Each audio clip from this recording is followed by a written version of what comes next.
네, 남승환 변호사의 시사법률, 오늘은 방송국 비정규직 프리랜서 얘기해 보겠습니다. 남 변호사님, 얼마 전에 CJB 청주방송 여기서 10여 년간 프리랜서 PD로 일했던 30대 PD가 스스로 목숨을 끊었다고 하는데 어떤 일인가요? 네, 고 이재학 PD라고 하는 분입니다. 네. 2004년에 조연출로 청주방송에 입사해서 프리랜서 PD 신분으로 14년 가까이 14년간 일했고요. 임금 인상 문제로 회사와 갈등을 빚다가 2018년 4월에 하던 일을 그만두게 되면서 이제 일자리를 잃었습니다. 네. 그만두게 된 후 4개월 정도 지나서 청주방송을 상대로 근로자 지위 확인 소송을 냈는데 지난달 22일에 1심에서 패소했습니다. 지난 4일 오후 8시경에 청주 상당구의 한 아파트 지하실에서 숨져 있는 것을 가족이 발견해서 경찰에 신고했는데요. 아무리 생각해봐도 잘못한 게 없다. 억울해 미치겠다. 모두 알고 있지 않을까. 왜 그런데 부정하고 거짓말을 하냐. 이런 내용의 유서를 남긴 것으로 전해졌습니다. 청주방송에서 일했던 프리랜서 PD가 이렇게 안타깝게 유명을 달리한 게 이게 처음이 아니라면서요? 네. 2012년에도 이런 일이 있었는데요. 조금 일은 다릅니다. 4월 1일인데 당시에도 청주방송 프리랜서 조연출 PD이던 그 27살, 당시 27살인 이윤재 씨가 밤샘 작업 후 퇴근했다가 오전에 직장 동료들과의 축구 경기를 위해서 축구하다가 쓰러져서 사망했습니다. 사인은 과로에 의한 시민성 쇼크였는데요. 이 망인은 2011년 7월에 청주방송과 프리랜서 조연출 계약을 맺고 촬영과 편집 업무를 담당했습니다. 일주일에 이틀 정도는 밤샘 편집해야 됐다고 하고요. 그렇게 입사해서 열악한 환경에 시달리다가 입사해서 10개월도 안 돼서 사망했습니다. 그런데 이런 프리랜서 PD들이 받는 급여는 법적으로는 임금이 아니라는데 이건 무슨 말인가요? 네, 고 이윤재 씨의 경우를 보면 이제 당시 청주방송으로부터 프로그램 한 편당 25만 원을 수령했다고 합니다. 원로 한 사람은 100만 원에서 최대 125만 원 정도를 받았다고 하는데요. 이게 월급이 아닌 이유가 정규직 직원이 아니고 프리랜서는 제작비에 포함돼서 나가기 때문인데요. 이제 프리랜서라는 이유로 사대보험에도 가입돼 있지 않고 근무 시간 같은 경우도 주당 60, 70, 월 260시간 이렇게 장시간 근무해야 했는데 이에 따른 추가 보상이나 이런 것도 이루어지지 않았습니다.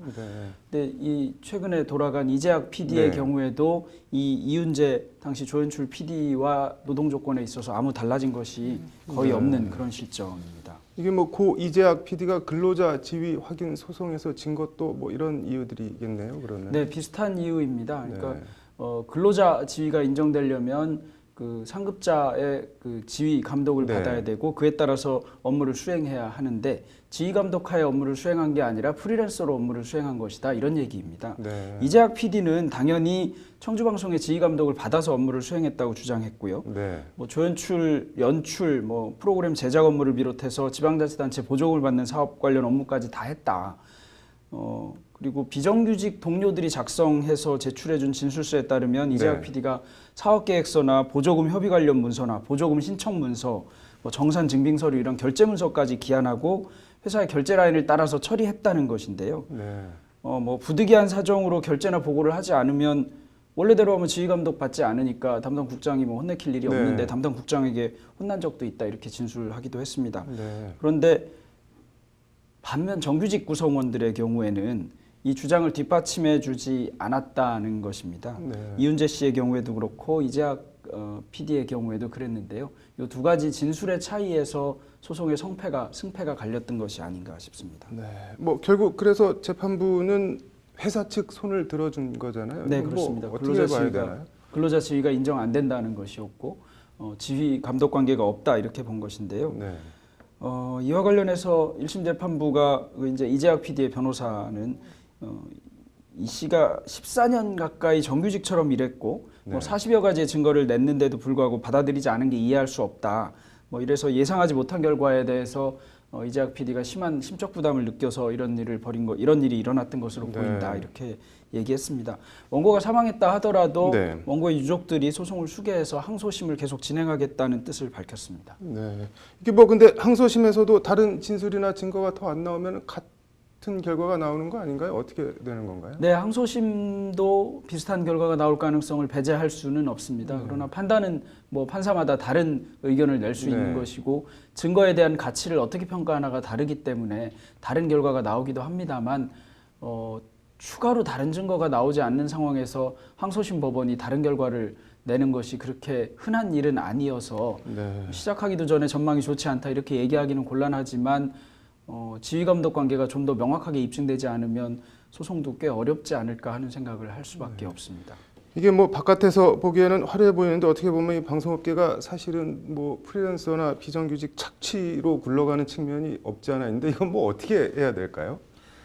네, 뭐 문재인 정부 취업해서 네. 발족하고 비정규직을 정규직화하고 이런 것들이 공공부문 등에서 꽤 많이 이루어졌습니다. 네. 어떻게 보면 더 민주화하자고 요구하고 더 선진국처럼 되어야 된다고 주장했던 정작 방송 쪽에서는 네. 이와 관련해서 완전히 남의 얘기처럼 일을 하고 있었던 것이 아닌가 생각해서 좀 씁쓸한 마음을 가지지 않을 수 없는데요. 사람이 사망하는 비극적인 일이 생긴 후에라도 고쳤으면 하는 생각이 들고 물론 더 좋은 것은 이런 비극적인 일이 생기지 않는 것인데 네. 비극적인 일이 생긴 뒤에라도 조금 전향적인 자세를 가졌으면 하는 생각입니다.